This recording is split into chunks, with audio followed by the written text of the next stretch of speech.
뭐 사실 신 변호사가 말씀하셨으니 이제 민주당에선 최혜병으로 부르는 게 좋겠다는 얘기가 나왔는데 네. 이제 해병대 최상병 순직 사건 외압 의혹 특별검사법입니다. 네, 그렇습니다. 이것도 대화 테이블에 올라갈까요? 이거는 100% 올라간다고 봅니다. 이 얘기를 하지 않으면 야당 대표로서는 용서회담 왜 갔어? 라고 부담이 될 수 있거든요. 저는 민생회복지원금보다 중요한 게 이 최상병에 대한 순직 수사배합 이 부분에 대해서는 받으셔라. 이 총선의 민심에서 이거 안 받으면 더 이상 국정 운영에 대한 태도 변화를 국민이 느끼지 못할 것이다. 그리고 국정 3년 남았지 않냐. 그러면 야당과 협치해서 좀 국민들 잘 사는데 좀 협조를 하는 부분에 첫 단추가 최상병 특검이다. 이게 이제 5월 초에 지금 잡혀서 이제 상정되지 않습니까? 상정할 준비를 하고 있는데 이런 부분에서 대통령이 전향적으로 가게 되면 나머지 부분들은 또 야당이 협조할 부분들이 있을 거예요, 분명히.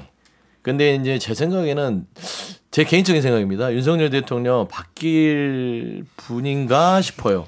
그거를 받을 수 있을까 싶은데 안 받을 공산이 크다. 저는 아마 대통령 그럴 것 같아요. 여야 간에 알겠습니다. 여야 간에 가서 잘 합의하셔서 뭐 국회에서 그렇게 하신다면 제가 또 한번 생각해 보겠습니다. 이 정도. 그건 안 하겠다는 소리잖아요. 야, 여당이 해주겠어요? 용산에서 그렇게 얘기하는데 이럴 때는 대통령이 직접적으로 알겠습니다. 이게 정말 저도 억울합니다.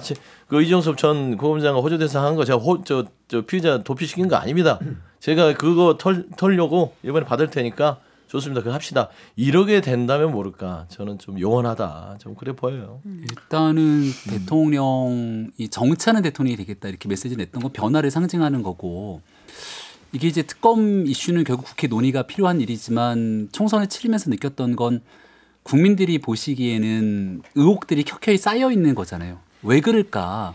뭐가 문제가 있는 거 아니야? 라고 많은 국민들이 생각을 하게 만들었던 대통령실 정무적인 판단 문제가 있다고 생각을 합니다. 그럼 이재명 대표가 당연히 만나서 이런 국민들의 민의를 모아서 얘기를 하겠죠. 특검 문제는 국회 몫으로 넘어갈 수 있더라도 대한민국의 젊은 청년이 사망한 일이고 그 뒤에 나타났던 문제 속에서 국민들 보시기에 매우 부적절했던 측면들에 대한 대통령실의 새로운 메시지 저는 이 정도는 좀 기대해도 좋을 것 같다는 생각이 들거든요. 그러니까 이재명 대표와 함께 얘기를 하면서 그동안의 상황과는 다르게 조금 전향적으로 바뀐 국민 눈높이에 맞는 메시지들이 나오기 시작한다면 이게 한 번에 모든 것들에 대한 의제들을 결론을 낼 수는 없거든요. 또 국민들 보시기엔 대통령실이 좀 변하는구나. 그래서 야당 대표를 만나서 했던 내용들을 전적으로 다 수용하지는 않더라도 이런 정도는 논의하면서 밖에 준비가 돼 있구나라고 하는 인식을 주는 것도 저는 윤석열 대통령과 대통령실이 국민들께 줄 수 있는 새로운 정부적 판단의 변화라고 봅니다. 그래서 이걸 너무 모든 걸 다 닫아놓진 않았으면 좋겠다라고 하는 생각을 좀 갖고 있어요. 그런데 지금 국민의힘 당선자 총회에서 네.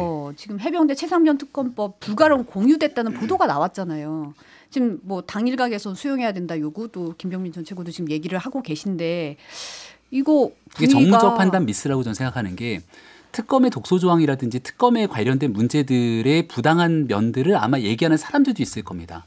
하지만 그것들을 떠나서 일단 최상병의 순직과 관련해서 어느 누구도 누가 제대로 책임지는 사람들이 있었는가. 그리고 여기에 대해서 정말 투명하고 성역 없는 수사가 진행이 되고 있었는가에 대한 물음. 여기에 대한 답변들은 지금 명확하게 내어놓지 못하고 있는 상황이거든요.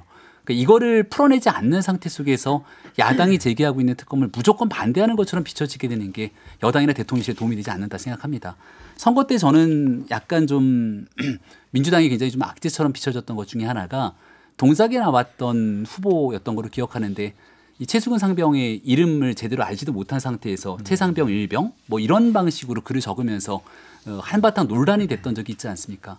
여기에 대한 정말 안타까운 죽음을 그리고 거기에 대한 의혹이 있다면 의혹에 대한 해소가 아니라 이걸 정쟁처럼 끌고 들어가려고 하는 의도가 아예 없는 것이냐라고 민주당이 물어보게 되면 여기에 대해서 아마 답변하지 못하는 경우들도 있을 거라고 봅니다. 그 대표적인 게 SNS에 글을 썼던 선거 때의 이 상황을 제가 다시 말씀을 드린 거고요.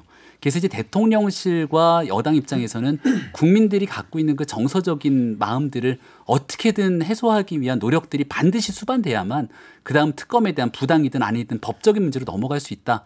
라고 하는 점들은 좀 말씀드리고 근데 싶네요. 저는 이 특검 관련해서는 저는 어떤 입장이냐면 이거 정쟁 대상은 아니거든요. 이거 정쟁하자는 사람 누가 있겠습니까? 그거 비정상적인 발언이고요. 만약에 정쟁을 안 한다면 우리가 특검이라는 것은 현직 대통령까지도 연루됐을 가능성을 열어놓기 때문에 특검을 지금 할 수밖에 없는 부득이한 상황이다. 이걸 전제로 했을 때 가장 과거에 성공했던 특검 사례를 참고하는 수밖에 없습니다. 그럼 성공했던 특검 사례가 뭡니까? 그 박근혜 최순실 특검에 대한 것은 전 국민이 박수 쳤고 다 잘했다라고 했거든요. 그때 수사검사가 윤석열 수사팀장 아니겠습니까? 그렇다면 당시에 박영수 특검이 어떻게 임명됐는지 내지는 그 특검이 왜 성공했는지에 대해서 그대로 그 전철을 밟아서 하면 되는 거거든요. 근데 성공한 사례를 놔두고 이제 와서는 또 누가 임명하냐부터 또 언제 하냐 뭐 이런 거 가지고서 옥신각신 하면은 사실은 특검 안 하겠다는 얘기를 그런 식으로 침대축구 협상하는 방식으로 표현하는 거 아니냐. 그래서 저는 사람이 죽었고 또 이거 관련해가지고 박정훈 대령은 법을 집행하다가 지금 구속영장까지 청구당하면서 집단항명의 수괴로까지 몰린 굉장히 중대한 국기문란 사안이거든요. 그래서 저는 특검에 대해서도 왈가왈부할 거 없이 과거에 성공한 전례에서 뭐 약간 문제 있다면 문제 있는 거 정도만 수정하는 큰 틀은 좀 유지하는 것이 바람직하다. 전 논쟁할 일은 아니라고 봅니다. 그러니까 좀 간단히 말씀드리면 용산이나 국민의힘이 만약에 최상병 특검과 관련해서 불가 이건 못 받아들여 대통령 거부권 행사해야 돼라고 하면 국민이 박수 칠까요? 국민이 야 그래 용산 잘했네 국민의힘 더 지지해줘야지 이렇게 할까요?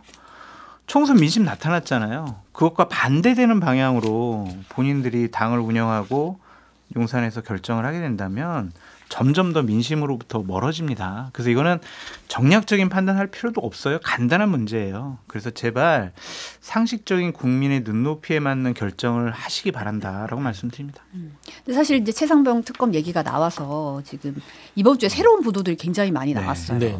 그중에서 이제 국방부 유재윤 법무관리관이 어제 공수처 출석해서 이제 14시간 동안 조사 받았는데 지난해 국회 출석했을 때 최상병 사건에 대해서 경찰에서 다시 회수한 거는 군 검찰 자체 판단이라고 했었거든요. 그런데 이제 경찰에 직접 전화 걸어서 협의한 인물이 유재윤 법무관리관이었다는 경찰 고위 간부의 증언이 나왔어요. 네.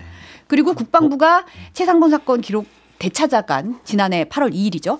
이때 대통령실 이시원 공직기관 비서관이 유재윤 법무관리관과 통화한 정황도 드러났습니다. 네.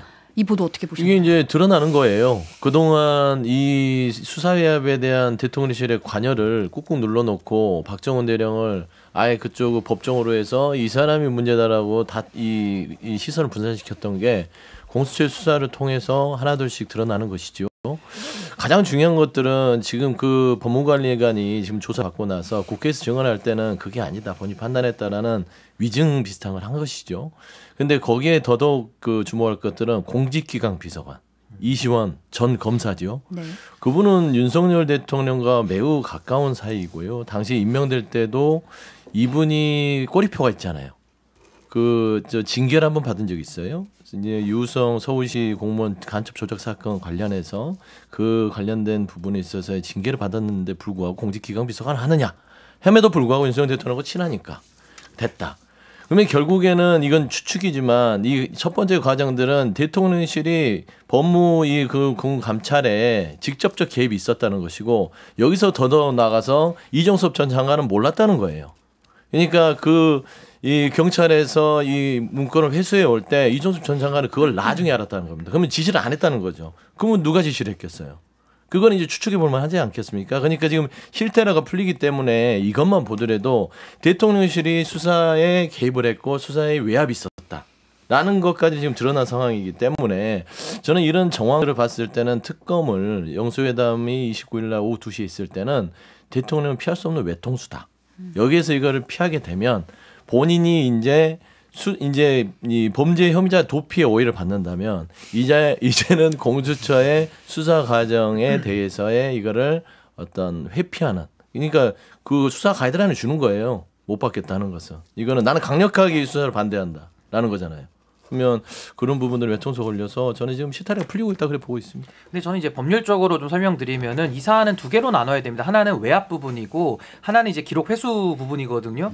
문제는 외압에 있을 때 검찰총장도요. 법무부 장관이 일반적으로만 검찰총장을 지휘하지 구체적 사건에 대해서 지휘 못하게 돼 있습니다. 근데 이 사안은 해병대 수사단장의 수사 업무에 대해 가지고 뭐 대통령실까지 나서서 지금 국방부 간부들이 이렇게 했다라는 의혹이거든요. 그래서 이 부분에 대해서는 수사 원리에 맞지 않기 때문에 당연히 밝혀져야 되고 이첩에 관한 것도 군사법원법이 개정이 됐어요. 그래서 전 이건 윤석열 대통령의 규정 개정된 걸 몰랐거나 아니면 본인이 군통수권자이기 때문에 이 정도는 내가 해도 되겠지라고 가볍게 생각했다가 전 이 사단이 낫다라고 보는데 공직기강 비서관이 무슨 연유로 유재훈 법무관리관하고 그 기록을 회수한 당일에 왜 통화를 하느냐 이 민감한 시기에. 그렇다면 통화한 내용에 대해서 그럼 밝히면 되거든요. 근데 못 밝히고 있잖아요. 그러니까 여기에 대해서는 저는 이첩의 근거 규정도 없이 그냥 빼들어왔다 그러면 그 자체가 공무집행 방해나 직권남용 이게 다 성립되거든요. 그렇다면 윗선이 누구냐? 유재훈 관리관부터 국방부 차관, 국방부 장관 그 위에는 두 자리밖에 없거든요. 국무총리와 대통령인데 저는 관련자들 순차적으로 수사하면은 내용은 그렇게 어렵지 않기 때문에 저는 금방 수사 결과가 나올 수 있다. 근데 특검을 하느냐 마느냐가 지금 문제이기 때문에 참 국민의 한 사람으로서 저도 매우 답답한 상황이다 라는 생각이 듭니다. 네. 광고 듣고 더 이어가겠습니다.